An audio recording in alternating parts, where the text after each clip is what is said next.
Good morning and good afternoon, teachers, staff, and whoever decided to watch this presentation.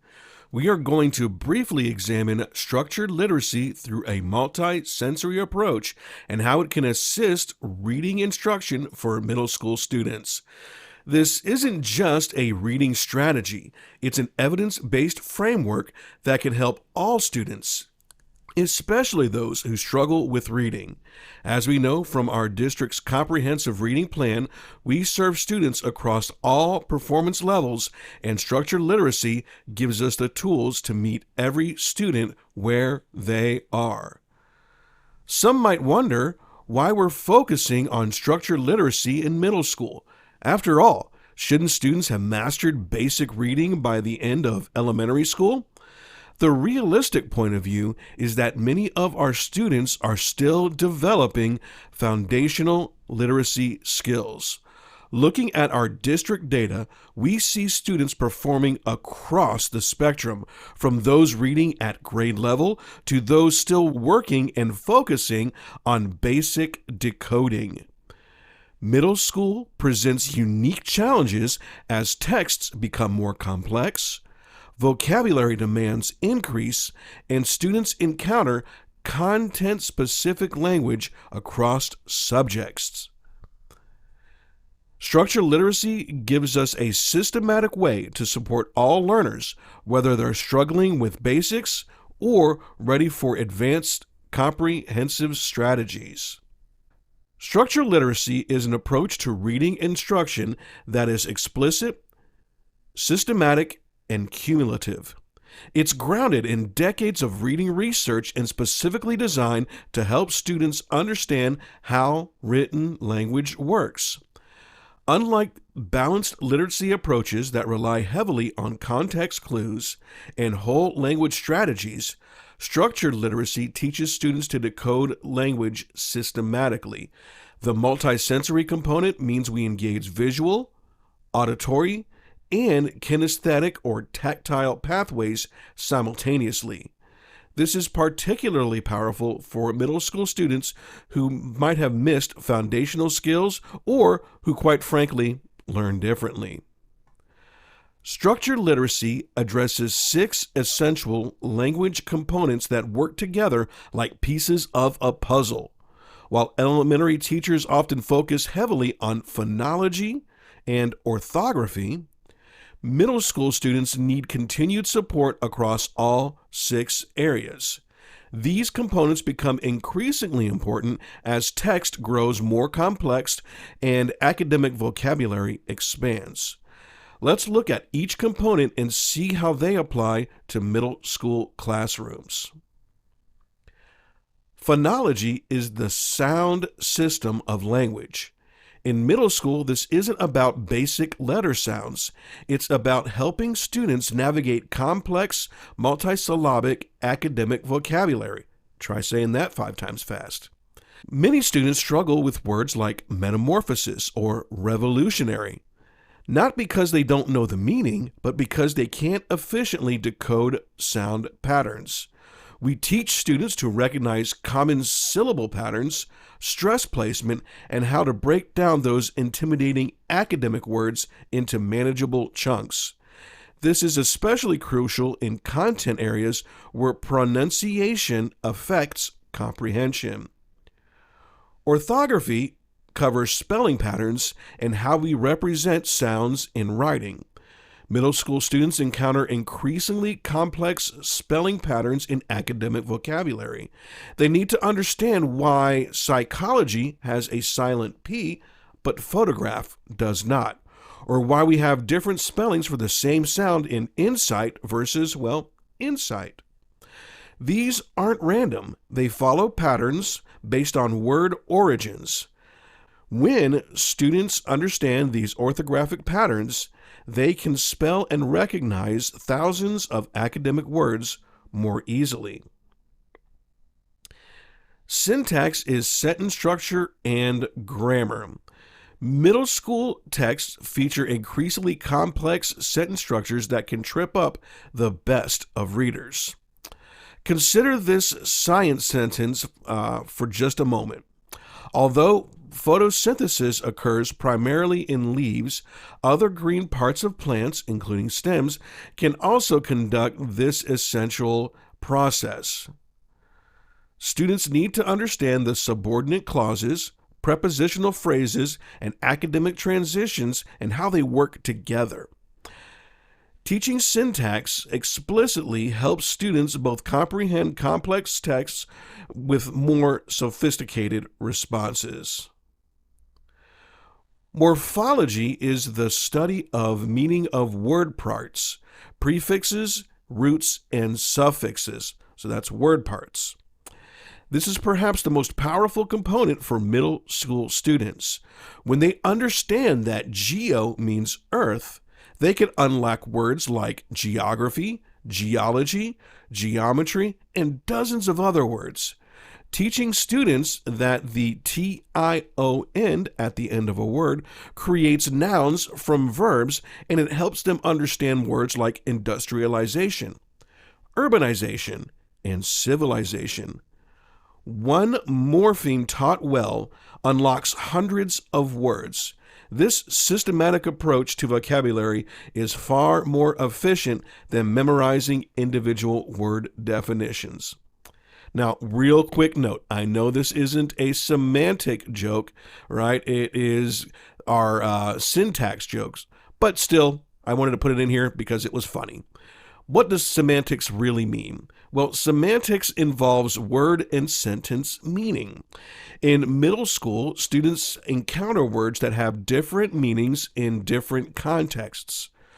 Revolution means one thing in social studies and something quite different in science or math. Students need to understand how context shapes meaning and how academic vocabulary often carries precise technical meanings that differ from everyday usage.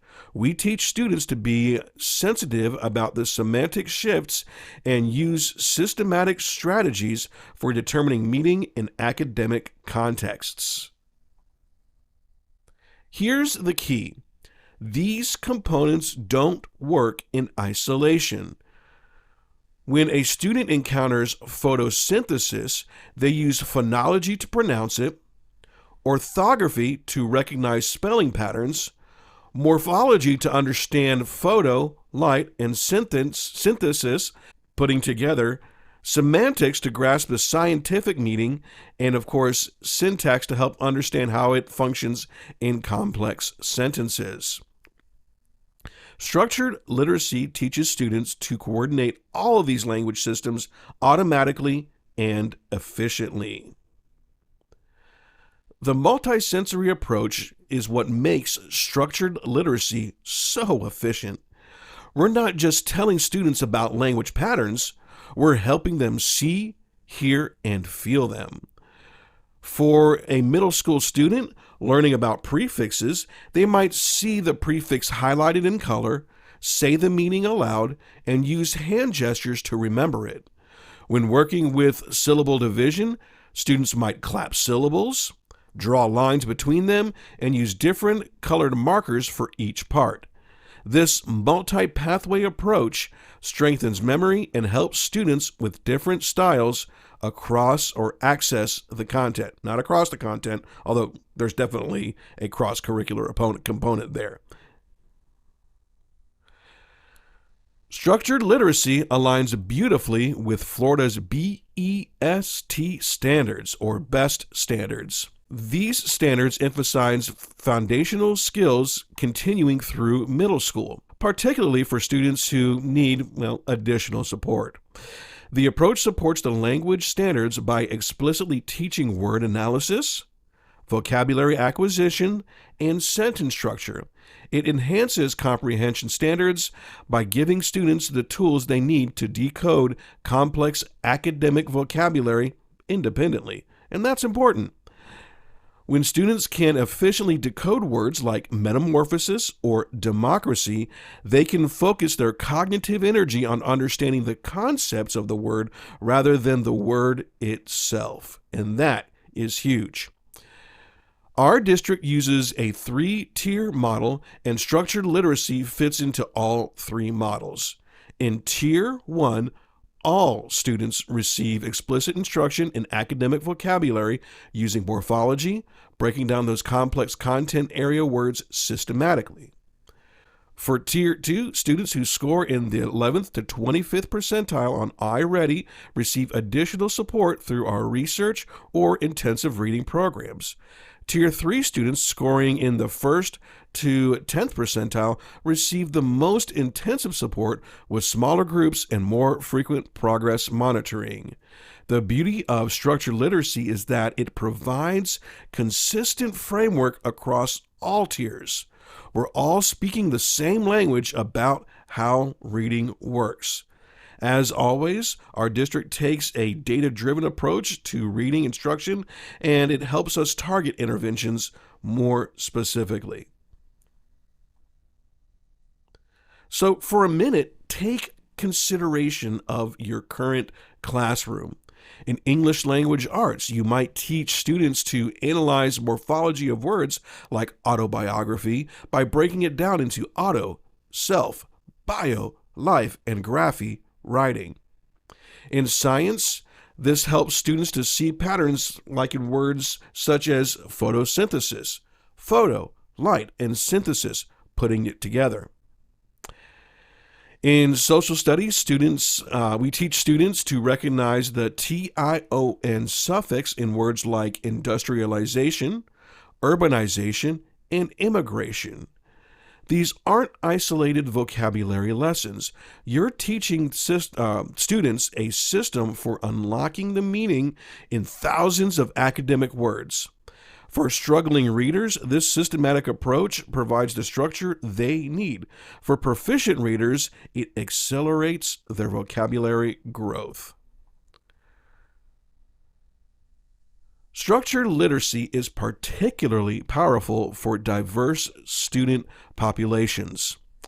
For students with dyslexia or reading disabilities, the systematic multisensory approach provides the explicit instruction they need.